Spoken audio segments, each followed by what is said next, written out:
ಯಾವತ್ತೇ ಆಗಲಿ ನಾವು ಬಂದಿದ್ದ ದಾರಿನ ಮರಿಬಾರ್ದು. ಅದು ಮರ್ತ ಮೇಲೆ ನೀನು ಯಾವುದೇ ಶೋಗೋಗಿ ಗೆದ್ದರೂ ಕೂಡ ಅದು ನಿನಗೆ ಲಾಯಕ್ಕೇ ಇರಲ್ಲ.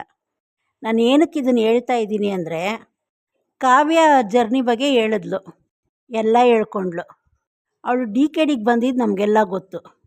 ಅವಳು ಬಂದು ಸುಮ್ಮನೆ ಹೋಗಿದ್ದರೆ ಮಧ್ಯದಲ್ಲೇ ನಾವು ಇದ್ರ ಬಗ್ಗೆ ಮಾತಾಡ್ತಾ ಇರಲಿಲ್ಲ. ಆ ಶೋ ಅಲ್ಲಿ ವಿನ್ ಆಗಿದ್ದು ಇವಳು ಕಾವ್ಯನೇ. ಅದರಿಂದ ಇವಳಿಗೆ ಅಮೌಂಟು ಬಂತು, ಕಪ್ಪು ಬಂತು. ಆ ಒಂದು ಫಿಲಮ್ ಮಾಡಿದೆ ಅಂದ್ಲು. ಆ ಫಿಲಮ್ ಏನಾಯಿತು ಅಂದ್ಬಿಟ್ಟು ಎಲ್ರಿಗೂ ಗೊತ್ತು. ಅದಕ್ಕೆ ಮುಂಚೆ ಎಂಥ ಶೋ ಮಾಡಿದ್ಲು ಇವಳು.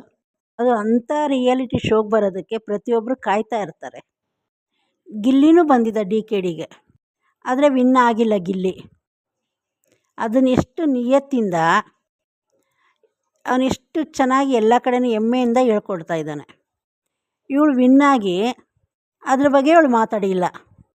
ಅದರಲ್ಲೇ ಗೊತ್ತಾಗುತ್ತೆ ಇವಳು ಎಷ್ಟು ಫೇಕ್ ಅಂದ್ಬಿಟ್ಟು. ಗಿಲ್ಲಿ ಶಿವಣ್ಣ ಬಗ್ಗೆ ಒಂದು ಮಾತು ಹೇಳ್ದ. ಶಿವಣ್ಣ ಅಷ್ಟು ಸಪೋರ್ಟ್ ಮಾಡಿದರು ಗಿಲ್ಲಿಗೆ.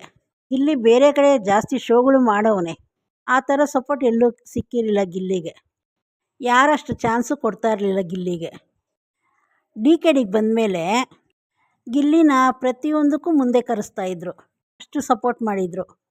ಡಿ.ಕೆ.ಡಿಯಿಂದನೇ ಅಷ್ಟು ಹೆಸರು ಮಾಡಿದ್ದು ಗಿಲ್ಲಿ. ಅದನ್ನು ಅಷ್ಟು ನಿಯತ್ತಾಗಿ ಹೋಗಿದ್ದ ಕಡೆಯೆಲ್ಲ ಗಿಲ್ಲಿ ಹೇಳ್ಕೊತಾನೆ, ಶಿವಣ್ಣ ನನಗಿಷ್ಟು ಸಪೋರ್ಟ್ ಮಾಡಿದ್ರು ಅಂತ. ಅವ್ನು ಗಿಲ್ಲಿ ಏನು ಹೇಳ್ತಾನೆ, ಒಂದು ಶೋ ಅಲ್ಲಿ ಸ್ಟೇಜ್ ಮೇಲೆ ನನ್ನ ಶಿವಣ್ಣ ಅಷ್ಟು ಹೊಗಳಿದ್ರು, ನಾನು ನಿನ್ನ ಫ್ಯಾನು ಅಂತ ಹೇಳಿದ್ರು, ನಾನು ಅವ್ರ ಕಾಲಿಗೆ ಧೂಳು ಸಮಾನವೂ ಇಲ್ಲ ಅಂತ ಎಷ್ಟು ಚೆನ್ನಾಗಿ ಹೇಳ್ತಾನೆ.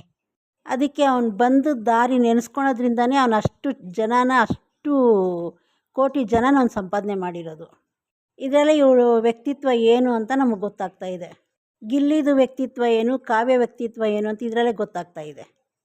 ಮತ್ತು ಅವ್ನು ಧನುಷ್ ಏನು ಗಿಲ್ಲಿನ ನೋಡಿದ್ರೆ ಅಷ್ಟು ಉರ್ಕೊತಾನೆ ಅವನು.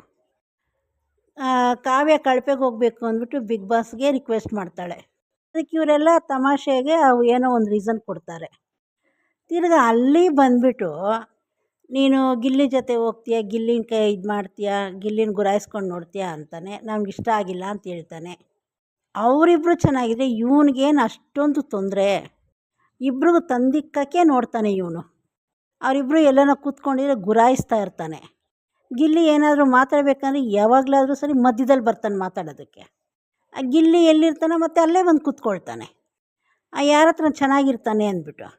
ಅವು ಮಧ್ಯದಲ್ಲಿ ಬಂದು ಇವ್ನು ತಂದಿಕ್ಕಬೇಕಲ್ಲ. ನಿಜವಾಗೂ ಇದು ನೋಡ್ತಾರೆ ಎಷ್ಟು ಕೋಪ ಬರ್ತೈತೆ ಅಂದರೆ, ಇವನಾಟ ಇವನು ಆಡಬೇಕು, ಒಬ್ರು ನೋಡ್ಕೊಂಡು ಏನಕ್ಕೆ ಅಷ್ಟೊಂದು ಉರ್ಕೊತಾನೆ. ಈ ವ್ಯಕ್ತಿತ್ವಗಳು ಹಿಂಗಿರೋದಕ್ಕೆ ಗಿಲ್ಲಿನ ಆಚೆ ಎಷ್ಟು ಇಷ್ಟಪಡ್ತಾರೆ, ಇವನು ಯಾವ ರೀತಿ ಇಷ್ಟಪಡ್ತಾವ್ರೆ, ಅವನ ಆಚೆ ಬಂದು ನೋಡಿದ್ರೆ ಅವ್ನಿಗೆ ಗೊತ್ತಾಗತ್ತೆ. ನೋಡಿ ಬಿಗ್ ಬಾಸ್ ಎಷ್ಟು ಚೆನ್ನಾಗೈತೆ ಅಂದರೆ, ಶಿವಣ್ಣ ಬೆಳಗ್ಗೆ ಗಿಲ್ಲಿ ಬಗ್ಗೆ ಮಾತಾಡೋರೆ.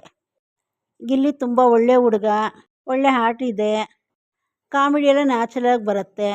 ಗಿಲ್ಲಿನೇ ಗೆಲ್ಲೋದು ಅಂದ್ಬಿಟ್ಟು ಟೇಬಲ್ ಕುಟ್ಟಿ ಹೇಳ್ತಾರೆ. ಹೊರಗಡೆ ಶಿವಣ್ಣ ಹೇಳಿರೋದು ಗಿಲ್ಲಿಗೆ ಗೊತ್ತಿಲ್ಲ. ಗಿಲ್ಲಿ ಅದೇ ದಿನ ಶಿವಣ್ಣ ಬಗ್ಗೆ ಒಳಗಡೆ ಮಾತಾಡ್ತಾನೆ.